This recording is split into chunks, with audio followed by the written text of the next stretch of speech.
welcome into our weekly Wednesday webinar. So happy to have you all back with us again. And if it's your first time in, welcome. My name is Danny Robinson. I'm one of the regional sales directors here at Route Consultant.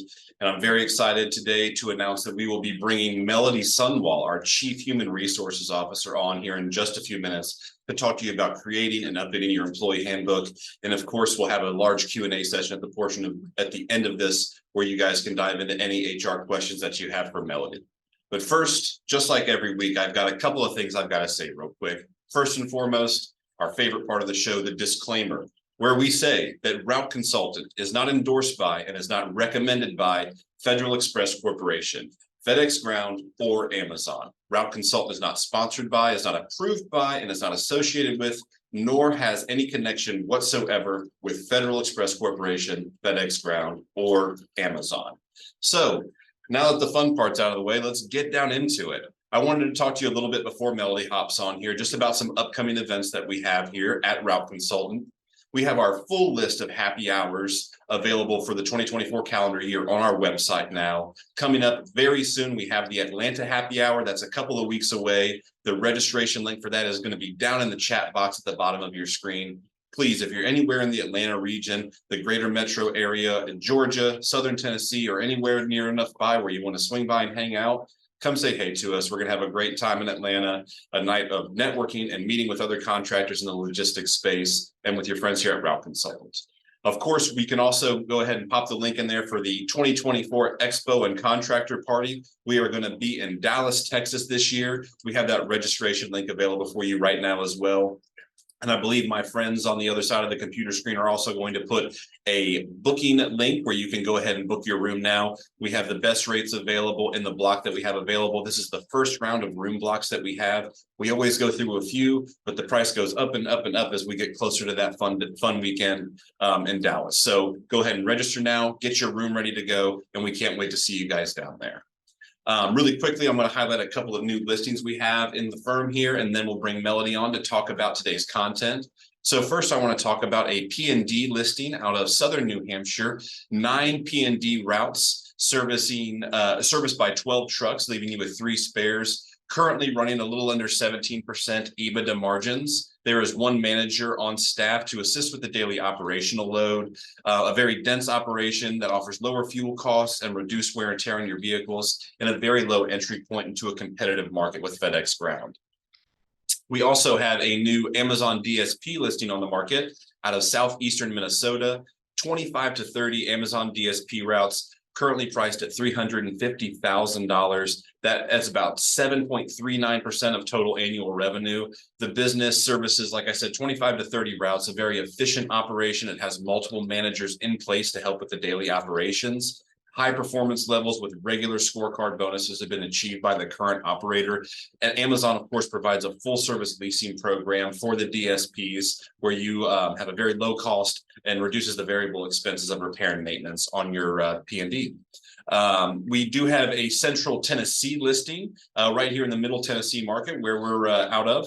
23 P&D routes serviced by 27 trucks priced at $900,000. That's a little less than 50% of total revenue. There are 2 full-time managers on staff, a couple of spare trucks, and a assumable truck deck to help alleviate the initial load of the purchasing price. The very low mileage operation, low stem miles, and a highly a quickly growing area of the Middle Tennessee market. If you have any questions about that, please reach out to us, info@routeconsultant.com. We'll happily get you connected with the correct broker to make sure that we get the process started off right with you.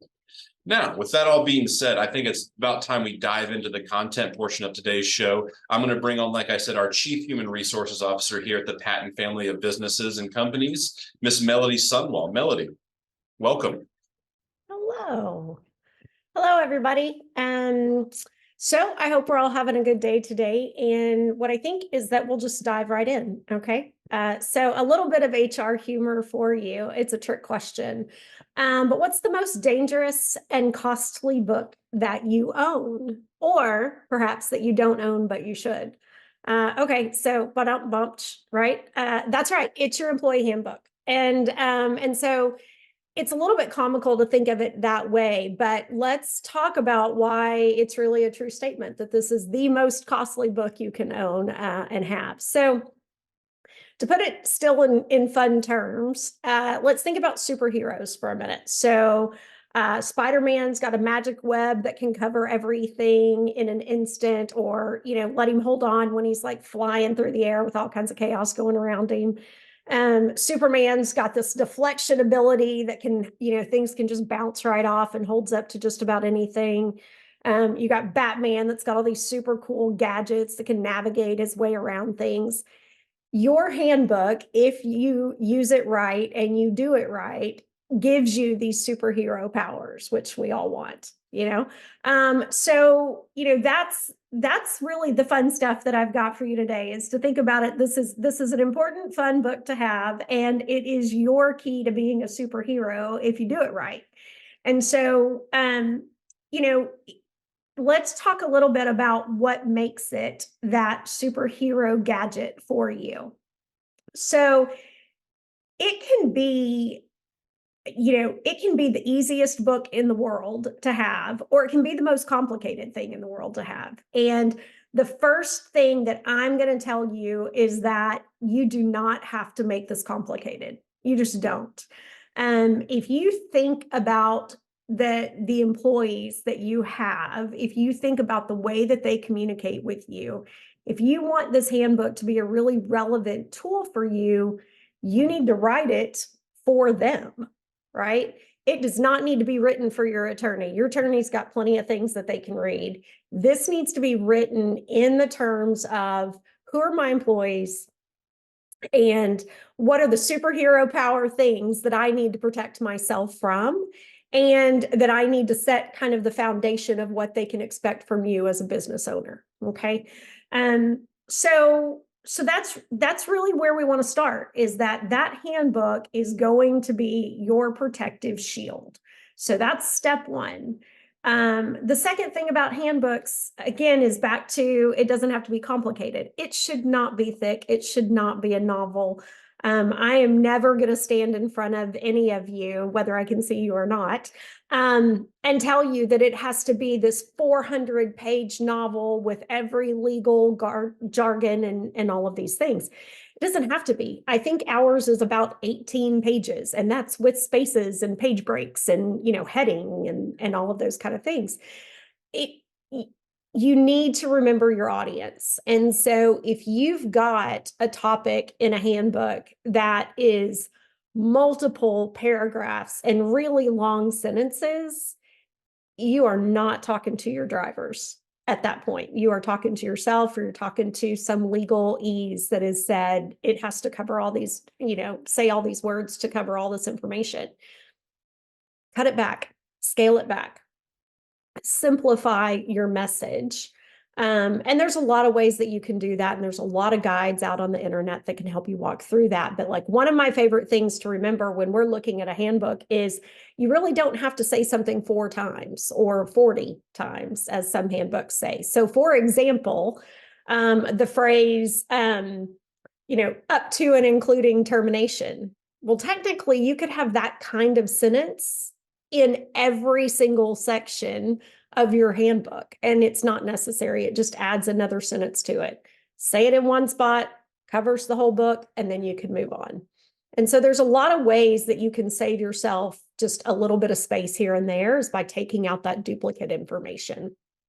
So that's keeping it short. And the last thing that and this is where we're going to spend most of our time today, is really that your handbook is going to cover 3 basic buckets. Right? If we keep with this idea of keeping it simple, these 3 buckets are the categories that everything your handbook talks about is going to fall into. So the first bucket is going to be your legal, of course.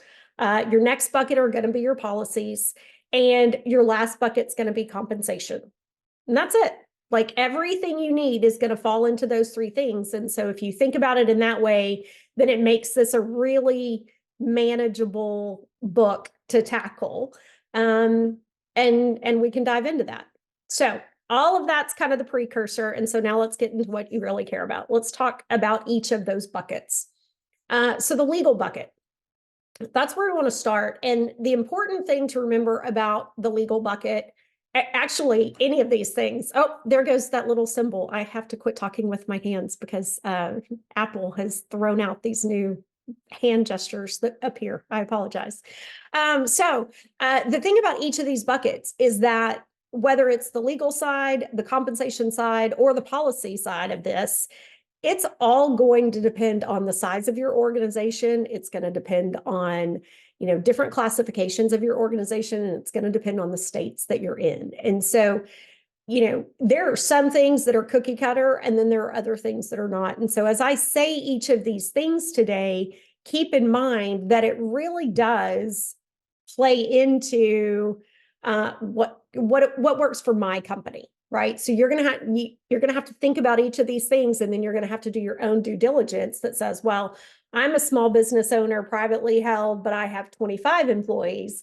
Okay, that means I have some different policies than somebody that has 10 employees, for example. And somebody that's in New York State has different policies than somebody that's in Tennessee. So all of those things are nuances that you're going to have to really kind of go through and figure out. So when I say that this is what should be in your handbook, just know that that's with those caveats in each of those seconds. So your legal bucket, it's going to cover things like your equal opportunity employer. It's going to cover zero tolerance harassment. It's going to cover at will employment statements. And I will save you from the boring HR story of how at will started and what it is really meant to mean. Because really in today's environment, what it means is, can I fire my employee for any reason at any time? Can I quit for any reason at any time? And the legal answer, like anything else, is it depends, right? So what does it depend on? Well, it depends on a lot of those other things that we just said: the size of your business, where you are, how your business is classified, all kinds of things. So legal's also going to cover those things that employees love to argue. They love to argue drug use, right? We all know that. They love to argue seatbelt laws. Nope, I don't have to wear a seatbelt. My state says that I am a delivery person and I don't have to wear a seatbelt. My state says I can use recreational marijuana. You can't stop me from doing it. But I can. Why? Because that's what the business that I run says I can do. Those are those things that it's going to come along, and we'll talk about that in the policy section. But those are different things that, based on your organization, based on where you are, based on the business that you're running, those are policies you're going to have in there. It's also going to cover things like concealed weapons. Right? So that's going to be one of those legal pieces of the puzzle that your employees are going to want to argue with you. They're going to say, I can have my concealed weapon. It says I can. And you're going to say, but FedEx Ground says you can't, and I say you can't, and therefore we win. And so you're going to have those challenges that come along. So that's what your legal section is really going to cover. And again, those paragraphs that cover those sections do not have to be more than a couple sentences. Like, we're not talking about an entire page worth of, we're not going to harass people. It can be pretty cut and dry. So that's that piece of the puzzle. And your next bucket is the policies bucket, right? Now, your policy bucket is one that's an interesting one for you, because it's not necessarily those things that are mandated by a federal law or a state law. It's those things that are mandated by FedEx Ground and by you, the business owner. What are the expectations? What are the, this is what I will tolerate and this is what I won't tolerate stances that you want to take for a handbook? So, for example, kind of one of those policies that can be what is your preference is, what do you call an unexcused absence? Do you terminate somebody after one no call, no show, right?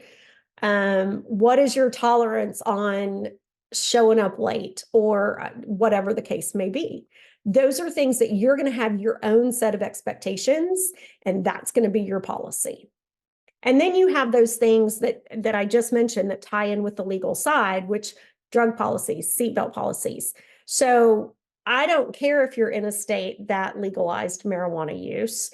FedEx Ground has a zero tolerance policy, right? And the DOT has a zero tolerance policy. And therefore, you get to put that in there that this is a zero tolerance and it doesn't matter what the state guideline is. And you also get to put in there that you can do drug testing, you can do random drug testing, you can do post-incident drug testing, you can do all of those things because that is your policy as a business owner. And so you can put that in there.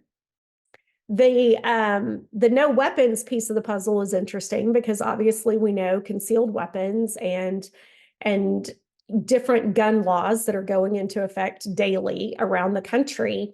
You know, there's a lot that says, no, I took the class, I did this, I've got my license, it's right here, I can carry it from state to state to state. But FedEx Ground has very specific guidelines on no weapons, and therefore you have to follow that policy. And so, you know, that's one of those that's going to go in there. It's going to be an employee policy, and it's going to overlap with a legal piece of the puzzle. And so be prepared for that pushback. But if you have it in your handbook that this is not an option, then you get to live and breathe by that. That's kind of that protective shield for you.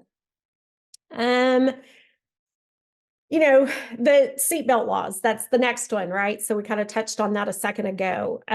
You're going to get those people that say, I don't have to wear my seatbelt in this state. I don't have to do this in this, you know, because I'm a delivery driver and it says I don't have to. Well, that doesn't work for our policies. Our policy is that you must adhere to these safety guidelines. You must adhere to these driving standards.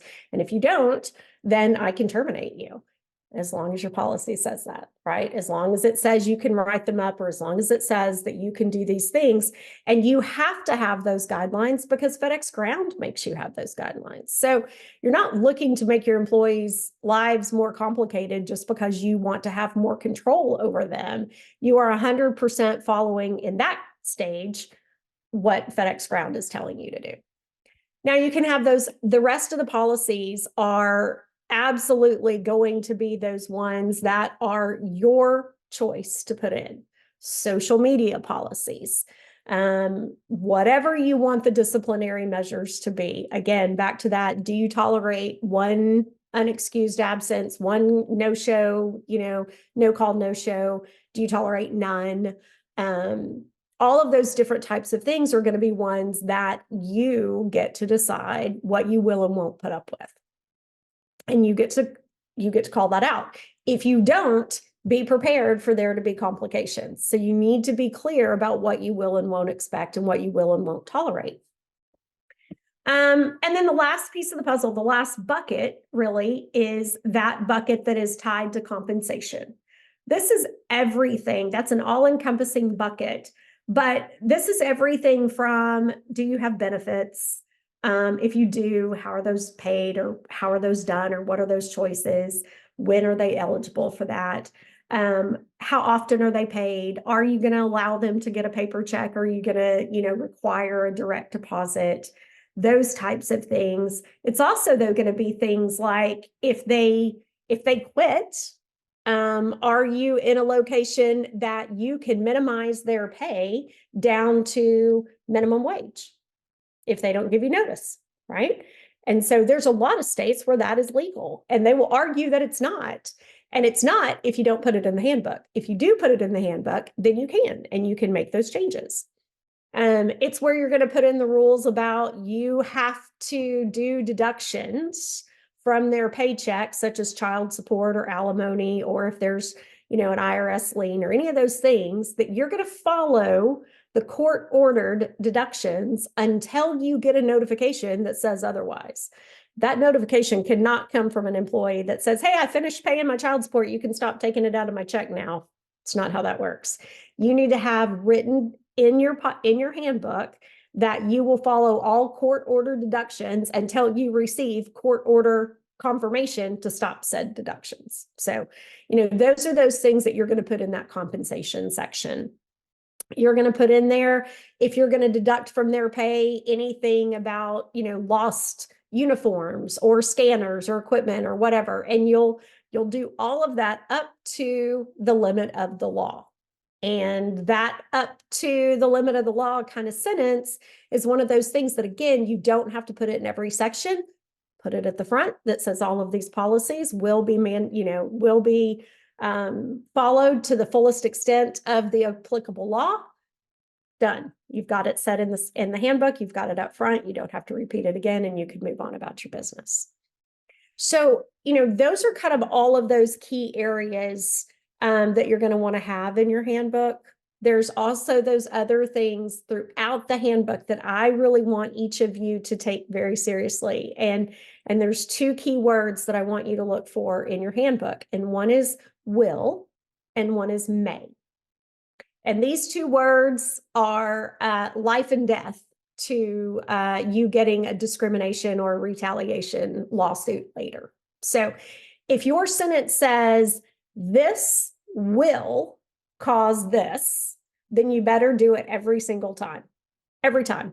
And that's going to be, it doesn't matter if it's a favorite employee or the employee that makes you just cringe when you hear their name, you better do it every single time. If you do not want to be held to that standard, then that sentence needs to say, if you do this, then this may happen, right? And that's your win. That's your wiggle room. That's where you get to say, okay, well, I'm going to evaluate each situation based on its merits, and I may choose to do this, or I may choose to do that. And that gives you some wiggle room. And so let me give you an example for that. So let's say you have a late attendance, a late arrival issue, right? If your handbook says if you're late to arrive more than 3 times in a month, I don't know, I'm making stuff up, but if you're late to arrive more than 3 times in a month, you will be disciplined. You will get a write-up. You will get terminated, whatever. Then that means regardless of the situation, regardless of the human, you are going to do that 110% of the time. And if you don't, somebody gets to come back and say, you're discriminating against me because you did it to me and not this other person. If you, however, say, if you have 3 late arrivals in a month or whatever, then you may get written up. Well, that means that you can look at it and go, wait a minute, this employee has been a solid employee for 6 months and we've never had a tardy attendance issue. Let me figure out what's going on with this driver. Let me see why they've been late recently, because that's out of norm. And you can handle it one way. You can look over here at this employee and go, wow, this is a brand new employee and they cannot get here on time. They have been late every day this week. I'm done. I'm not doing this. If this is how they're starting their employment, then Lord only knows what they're going to be a month from now, and I'm not doing it. And so I want to wash my hands of it, and I want to terminate now. That's 2 extreme examples, but you want to have the flexibility of looking at every scenario fairly and consistently and really evaluating what action do you want to take based on the given circumstances. And so if you remember the difference between will and may, that'll give you that wiggle room. Okay, so that's one. And then the other one that I want you to have in your handbook somewhere, I don't care where, but I want you to have it in there somewhere, is up to and including termination.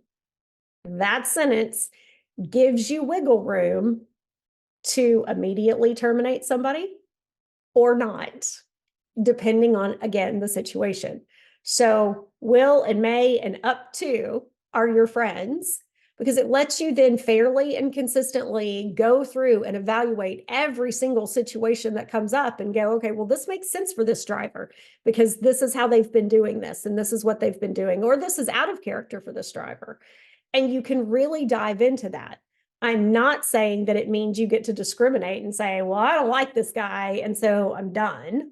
Right? And you don't get to look over here and say, oh, well, I don't like the color of their hair now, and so I'm done. Like, you don't get to do those things, but you do get to look at the merits of the situation, and you do get to evaluate what then your actions need to be. So all of these things in your handbook, the thing that I want you to take away from this is that all of these things, they get to have a nuance based on how you want to run your business. And again, you can make it complicated or you can make it really simple. But what you want is for your employees who are never going to read this handbook, by the way, let's be clear, they're not going to read it until it serves their purpose. But you want to be able to go point to a section in the handbook that says, this handbook that you signed when I hired you, this is the sentence. And you don't want it to be more than that. You want to be able to say, this is the sentence right here that I'm talking about. This is what you signed. This is what you agreed to as a new employee, and therefore I'm holding you to this. So that's really the gist of what I've got. I can certainly dive into more, but I've gone for about 25 minutes now. So I thought, Danny, I'd check in and see how I'm doing and see if we've got any questions or what you want to take it to next. I may take it to the Q&A, but I will say this first. That was some really good stuff, Melody. I appreciate the content. I don't think that Anna Lee would begrudge me saying this, but she has told me that you are a person who has really changed the way that she views HR and the value that someone in your position can really bring to an entity and a business, especially one as dynamic as ours here at Route Consultant. So I thought that was great. There are things I had never thought of in there as well, but the way that I was hearing what you were saying, it really sounded to me like viewing an employee handbook as a necessary evil isn't the right. I mean, this is you getting ahead of potential issues, right? This is you just insulating yourself. People talk about, cover your rear end mode. You don't have to go into that mode if you cover your rear end from day one by doing the employee handbook the right way. Am I wrong in taking that away from this? It is 100%. It is as close to foolproof, get out of jail free as you can get. And it can't be foolproof because the legal world is literally changing every minute of every day. I guess that is one thing I didn't say as I'm thinking about that now, but the other key thing about a handbook, the only thing that really is complicated about a handbook is that you need to go back through it and review it every year. And it's because the legal world keeps changing, right? But if you will put some of these things in place, and again, don't overcomplicate it, but if you will put these things in place, it is as close to a protective superhero shield as you can get, because it absolutely sets the tone for you and for the whole team. Yes. And I would think not just as frequently and as often as the legal world changes, but as often as the FedEx ground world changes for these contractors. Let's think about what you might want to change wording wise when FedEx does something like implement a Schedule L to your contract. That's a whole nother level of financial hurt that you can put on yourself if you're not managing your team effectively. Acknowledging that kind of risk inside your employee handbook, I would say is probably a no-brainer. But folks, we've got plenty of you here, and I wanted to say if you've got questions for Melody, now is the time to get those loaded up. Please use the Q&A box, not the chat box at the bottom of your screen. You can start typing those away. We don't have any queued up yet, but as soon as those start coming in, we'll start diving into it. But beyond just the employee handbook and what that brings as far as value to your organization, keeping things organized and keeping your butt out of the hot seat, what other things are you seeing coming into play in the market with FedEx Ground right now that folks may want to keep in mind as they're looking at their HR strategy for 2024? Yeah, the one that gets us all the time, and it just continues to be a difficult one, are those incidents and safety things, right? When you've got residents that have dogs, that's a big one, and so you need to be on the lookout for that. You need to know how you're going to handle that situation. When you've got FedEx that can reach out to you because they got a complaint about one of your drivers that you don't know anything about, you need to know how you're going to dig into that. You need to know how you're going to be prepared to handle that and who's going to handle it. And you've got the one that we love, which is somebody's run into, somebody else's garage, or somebody's taken out a mailbox, right? And for a fact, as a business owner, FedEx is going to send you a bill because that's what you're going to get. It's going to come through and you're going to get that bill and you're going to do something. How are you going to deduct your employees' pay to cover that cost? And what is that going to look like? You need to know when you get those safety ratings because FedEx is looking at things. What are you going to do about that? And so making sure that you have an avenue of not only staying in front of what FedEx Ground is looking at, right? But also look at those things that you know is going to increase the cost of you doing business. So accidents are going to increase your workers' comp coverage. It's going to increase your liability coverage on your trucks, all of those kind of things. And so anything that you want to cover and you want to mitigate your risk, add that to your handbook. Give yourself some cushion there for sure. Fantastic. So for people who are just about to get started in the space, is there anything that you guys have put together as an HR team for the Patton family that we can provide to contractors? Do we have any sort of materials we can help people with crafting an employee handbook? What do we have for on that front, Melody? We do. We have a sample driver handbook, and so we can send that out. We give it out at the expo for sure. And there's contractors that can reach out to us and say, hey, I'm this size business and I'm in this state. Can you help walk me through this? And so we're happy to help with that as well. Over the holidays, you got a lot of businesses that are looking at their peak hires, and now they're looking at how they need to streamline their team. And so I worked really closely with a company from Florida that needed to really kind of downsize. And so we walked through, okay, this is how to do this meeting, and this is the gotcha questions, and this is when you stop talking right here, stop talking the minute they say this. So we have a lot of those handy little things that if you need it, you guys can reach out to Danny, you can reach out to the info and we can get it out to you. But the first foremost easy one is we have a driver handbook that can start you off. You still have to do your due diligence on figuring out, what state you're in. And so what are those weird gotchas? There are some weird ones. Like I love, it's why I love what I do, right? But so you have states like North Carolina, it actually matters where in the handbook the signature line goes for acknowledging that you received the handbook.